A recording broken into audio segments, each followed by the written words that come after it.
Broncos have wrapped up joint practice with the Arizona Cardinals in what Sean Payton calls the best joint practice that he's probably experienced in the 12 different times that he has done a joint practice.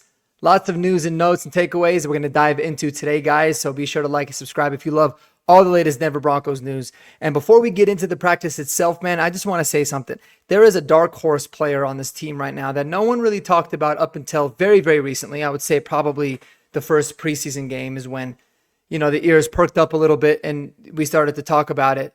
And now I'm confident enough to say that this player is a borderline roster lock for the Denver Broncos. And that is the man himself, Kaden Prescorn, the tight end out of Ole Miss. And if you guys remember, I made a video right when the signing happened. I called it like kind of a little bit of a late Christmas signing, right? It was out of nowhere, a couple weeks after the draft, and ended up being like a really nice player that I felt like, we kind of got out of nowhere for free, essentially, to add to this tight end room because I was really concerned about the depth and still am.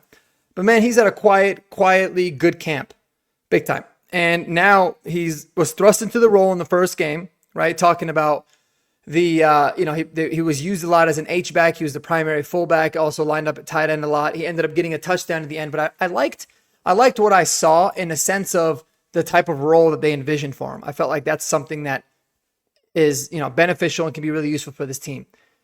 But obviously, when you saw it, you said, all right, his main competition right now is Michael Burton and Nate Adkins. Well, good news for him, bad news for those guys. Nate Adkins and Michael Burton are both injured. Nate Adkins had a tightrope surgery on his ankle, so he had a high ankle sprain. So he's going to miss quite a bit of time. I expect for him to probably start on the season off of IR and be eligible to come back after 4 weeks. And Michael Burton, man, he's been hurt for a while. He didn't make the 53 last year, but was eventually elevated. I don't know if there's a role for Michael Burton on this team. He is one of those Sean Payton guys. He kind of doesn't go away. But even if he ends up not making the team and going the practice squad route very similarly to what he did last year, that opens up a significant role for somebody like Kaden Prescorn, right? There's a good chance Michael Burton is not even going to be ready for the week 1 opener. So they're going to need someone in the H-back role. He's been doing that the entire summer, and it seems like he's impressed. So I like what I saw from him, man. He's very big. He looks decently athletic, and I'm definitely wanting to see more for sure.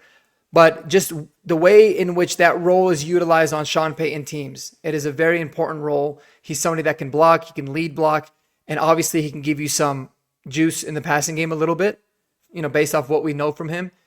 It's a really good thing. And I think the chances of him making the roster have skyrocketed to the point where it's looking like it's pretty much going to happen.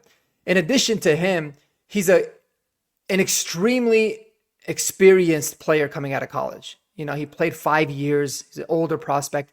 If you actually look at his career trajectory and you compare it to somebody like Nate Adkins, it's very similar, right? So I think that those things bode really well for him, especially because the other tight end that we have in the room that's young is Caleb Lohner, and he's kind of completely on the opposite end of the spectrum, right? Super young, super raw, did not play a lot of college games at all. Like I'm pretty sure Kaden Prescorn played more games in college than Caleb Lohner played snaps, which is crazy. So he's got a chance to contribute right away. And from all the things that I've heard, he's also a special teams guy. So I wanted to give my love to Kaden Prescorn. Do not be surprised if you see this man make the 53. I think it's very, very likely. But let's get into the practice itself today, man. It was awesome. The presser from Sean Payton was grade A, 10 out of 10. Absolutely loved it. Go check it out if you haven't. It was probably his best press conference he's had since he's been the head coach here. He was in a good mood. He was joking. He talked for like 30 minutes. A lot of really good insights. But a couple of injuries from camp, not necessarily some that happened today, but we just got a little bit more insight as to what happened with previous player injuries.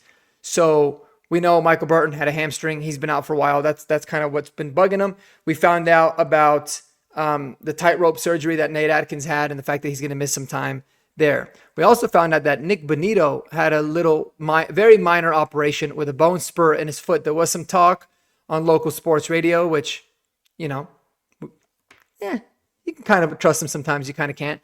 But there was some talk saying that it was some sort of a hold in. Not the case. He had a bone spur that was kind of bugging him. He didn't have to do it, but such a minor surgery, he's going to be good to go. So that's really good news, because when I heard foot, I got nervous. Foot injuries, man, will they linger for a long time.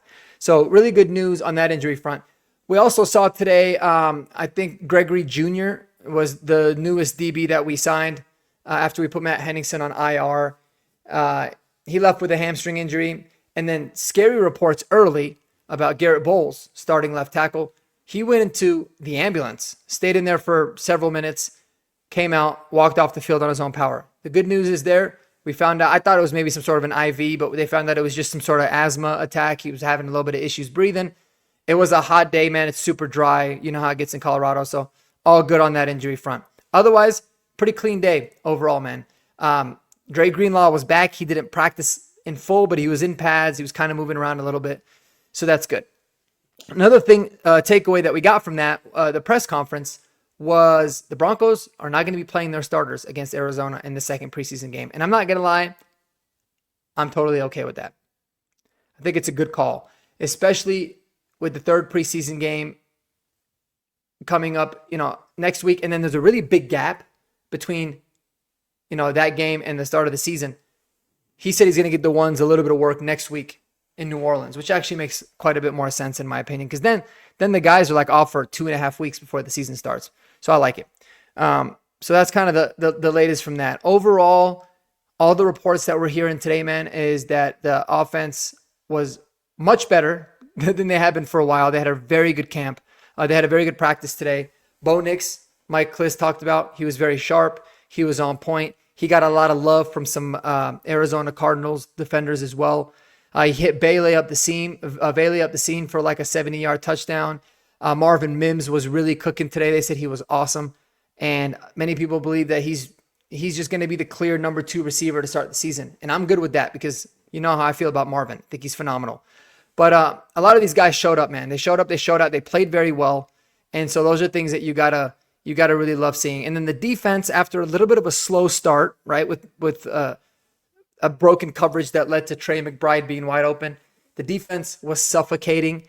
They crushed Arizona in the red zone periods, on third downs, all that good stuff. So overall, a very good practice from the reports that you heard. And then you see what Sean Payton talked about afterwards, and he seemed unbelievably pleased. Just super, super pleased with the way the practice went, how Arizona handled it, how their players handled it. It was fun to watch. So they got really good work in these joint practices, man. I'll say it a million times. They're significantly more important in the preseason games. You're going to get a lot more information from the joint practices versus the game. The game, you never know what's happening. It could be that the coaches are calling certain plays that they know players aren't good at, or to get a full evaluation, and things are going to look disjointed. It really doesn't overall matter for any of the units. And it's also, very good for those developmental guys, or the guys, at the bottom of the roster. But overall, these joint practices are awesome. So the fact that they had 2 and, the last 2 weeks is one of the big reasons that led to the decision of them not playing the starters against Arizona. So it's going to make watching the Arizona game a little bit less exciting, I guess, because you're not going to see any of these starters. But I like it, man. Keep these guys healthy and fresh, and let Stidham and Ellinger go out there, and let's try to figure out these last 3 or 4 roster spots like we do. But got to add Kaden Prescorn, man, to that 53. I really do believe that you got to do that. So it's going to be super, super important there. Looking ahead, man, I'm excited for this game. I'd love to know what you guys would like to see in this final preseason game against, this second preseason game against the Arizona Cardinals at home this Saturday evening. I think for me, man, the big thing is, and Sean Payton talked about it a lot, there is not clarity as to which running backs they're ultimately going to keep after J.K. Dobbins and R.J. Harvey. And I think he was very, very genuine when he said that. And that includes Bidet and Jaleel and Blake Watson and Audric Estime. So figuring out, okay, how is this running back room going to work? How can you work the roster management standpoint? Who can you sneak on a practice squad? Who can you not? And you got to also think about game days and who can play on special teams. Or if there's an injury, who's best fit to step in that specific role. So it's going to be very interesting. So I'm looking forward to seeing that. And then the depth offensive line as well, man. Is Nick Gargiulo going to continue having a really good camp? Is he going to look good? At the right and left guard spots, really wherever it is that they put him. Alex Forsythe, Clay Webb. There's a little bit of a battle there at center. We'll see how that goes, even though Clay Webb is not necessarily playing center. So all these young guys on the interior of the O-line, I'm excited to check out. And then again, great opportunity for Lavelle Bailey, for Karene Reed. Expect both of them to play quite a bit, even more in this upcoming game. So we'll have to see. But it's looking like right now, it's pretty much a lock to be Greenlaw and Singleton to start the season. But you never know. So I love watching these things. And also I'm expecting a very big bounce back for Jeremy Crawshaw as well. But man, it's all moving quickly. And, about 10 days, there's going to be roster cut downs where we're going to have to go from 90 to 53. We're going to have all the answers that we were wondering about they're all going to come to fruition. So let me know what you guys think, man. What do you guys want to see in the next preseason game below?